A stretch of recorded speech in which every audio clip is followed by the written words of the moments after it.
நான் ஆணையிட்டா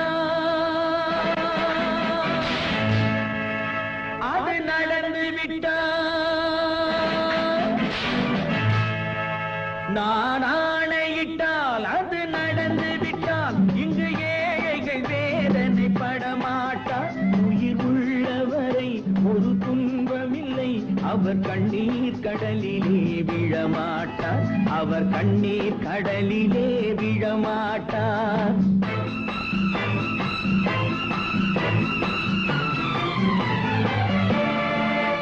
நான் ஆணையிட்டால் அது நடந்து விட்டால் இங்கு ஏழைகள் வேதனை படமாட்டார் உயிர் உள்ளவரை ஒரு துன்பமில்லை அவர் கண்ணீர் கடலிலே விழமாட்டார் அவர் கண்ணீர் கடலிலே விழமாட்டார்